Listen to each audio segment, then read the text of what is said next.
Welcome Engineering Science, Mr. Young here again, just looking at another energy, this time kinetic energy. This is a move on from work done, which was the amount of energy a body or an object can do. And the last one before this was potential energy, the kind of energy that's stored in an object ready to be used. This time we're moving on to kinetic energy. We'll see how that differs from the ones previous there. So we'll be looking at the kinetic energy formula, how to manipulate the formula. So to find out different aspects of it, or different areas of it, and be able to kind of, again, be able to kind of simplify large numbers that you might find from calculating some of these numbers. Okay, the one important thing to note is kinetic energy. How this differs from the ones previous is that kinetic energy is referred to as the energy of movement. So anything that's moving, any vehicle, person, object that's moving will have kinetic energy. Okay, so what we're looking at is kinetic energy formula is shown as EK. Now again, keeping it standard as before, having the E for energy first before the letter for the type of energy it is. So it was EP before and it was EW. So this is now going to be a kind of standard thing that you'll see through the other energies that we're going to look at, which is electrical and heat. So again, energy measured in joules. We've got mass here again, which is measured in kilograms as before. We do have a velocity this time, because obviously this is an energy of movement, so an object will have a velocity to it. That's measured in meters per second, and what you have to just be aware of is velocity squared. Okay, that's what that V2 means above the V is velocity squared. So what you're looking at is that when you're multiplying a velocity, you're going to square it. So if I say that a bike has a velocity of 10 meters per second, it's 10 meters squared, 10 meters per second squared, or 10 times 10. Okay, you're multiplying the number by itself, and hopefully this will become a bit clearer as we go on through the examples. This half is just a half, is 0.5, that's all it is. It's not half of the mass, it's not half of the velocity, it's just a half. I'll try and maybe show you a couple of different ways of how to maybe use that in the formula, just to make it slightly easier, slightly more manageable, and to check your answers as well. Okay, so it's the energy of movement. So the kinetic energy formula is a half times the mass times the velocity squared. Okay, and now I'll show maybe about 4 different ways in how this could be used, and any pitfalls and wee tips and hints and tips I can give to kind of make sure you can work out these problems. Okay, all right. So can you see here I've got a couple of examples here, 3 examples in fact of kinetic energy that we just discussed before. Got the formula back in here.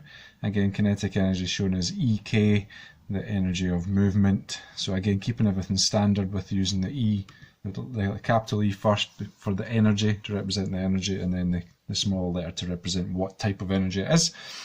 In this instance here, hopefully you can see it okay, is a car with a mass of 500 kilograms has a velocity of 10 meters per second, and we're going to work out its kinetic energy. So working out kinetic energy, so we're going to take a half times the mass times the velocity squared.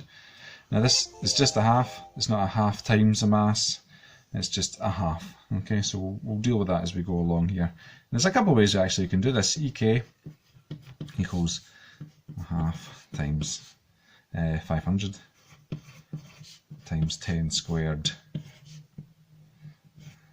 Okay, and what I've done is I've put the velocity in brackets there, because what I want to do is deal with that on its own. If you happen just to go a half times 500 times 10 squared, you'll end up squaring the whole thing, and your numbers will be way off. It'll be wrong, basically, your calculation. So looking at half times 500, then half times 500 times 10 squared is 10 times 10, which is 100. Okay, there's a couple of ways you can work this out here. So that's what we're looking at so far. So now we're going to work out the rest of it.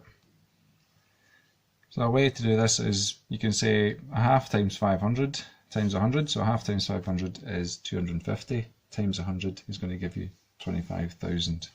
Or you can multiply these two out first. So 500 times 100 is 50,000 times a half is 25,000. So whatever way you work it, it's still coming out to be the right answer. So in this case, we'll do 250 times 100 equals 25,000 joules, or 25 kilojoules. Another way of working this would easily be EK equals mass times velocity squared over 2. See if that works out as well. So that's 500. I'll move this over a bit. Times 10 squared. Try and put that in brackets again. Right close to the edge of that page, aren't I? So divided by 2. So 500 times 10 squared. So 500 times 100, 50,000. Divided by 2 is, surprise, surprise, 25,000, or 25 kilojoules. So it still turns out to be the same answer.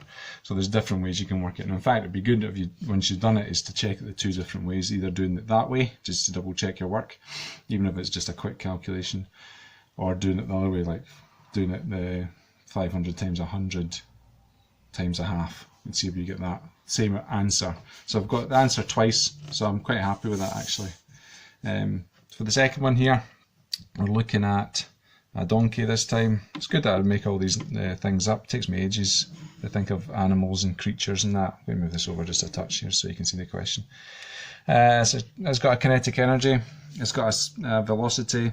What we're looking for this time is to find its mass. So this time what we're doing is we're holding over the mass and we're looking what's left.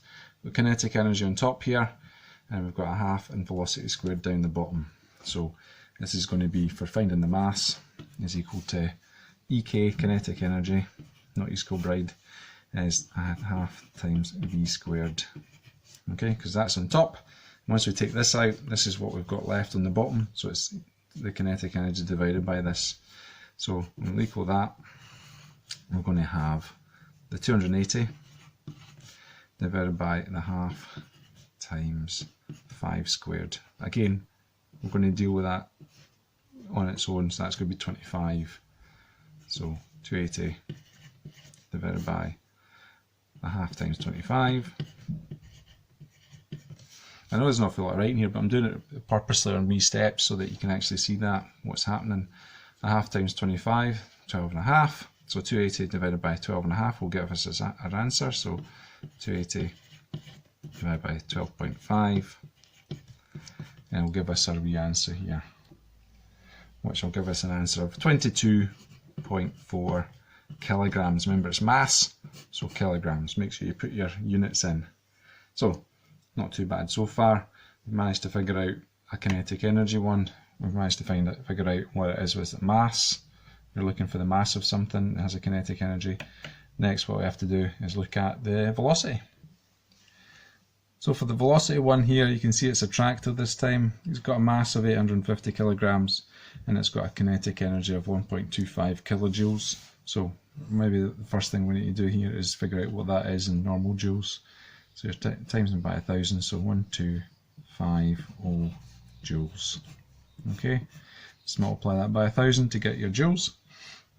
What velocity is the tractor travelling at? So this time, covering over velocity, we'll see what there is. Kinetic energy again on the top, it's not moving, divided by a half times the mass. So V squared is equal to kinetic energy divided by a half times the mass. Okay, in this case 1250 divided by a half times 850.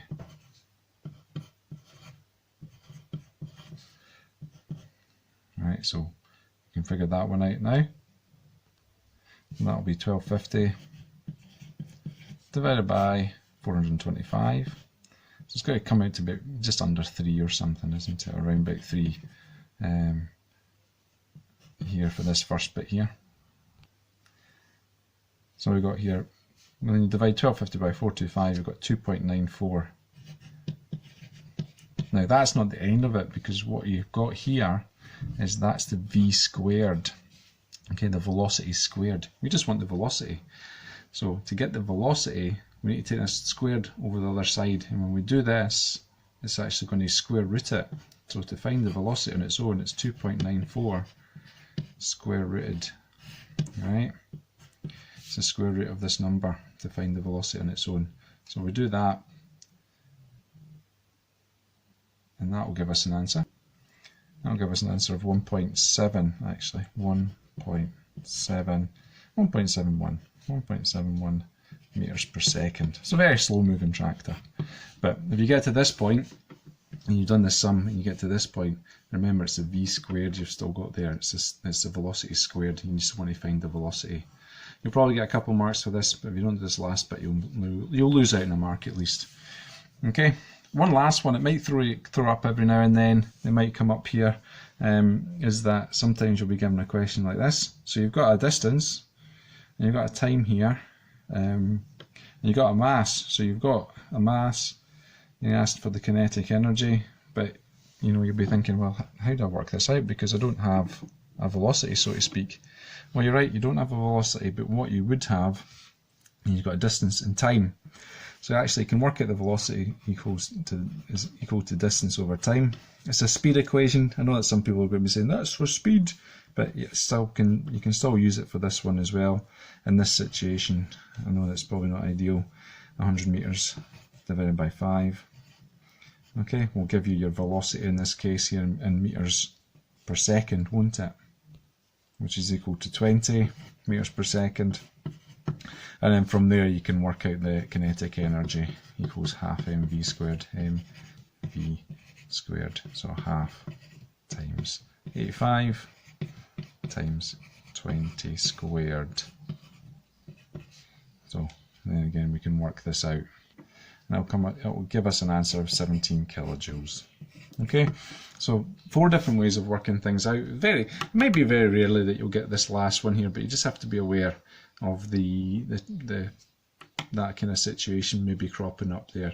More likely in an exam you'll be given a straightforward kinetic energy one. You might be given a second part of the question that maybe forces you to work out the way working from v squared just to the velocity again. So you just have to be aware of that. Okay, so as always, that's how to use kinetic energy. If there's any questions on that, you can let me know. But hopefully, as I will say at the end here, thanks for watching and please stay safe.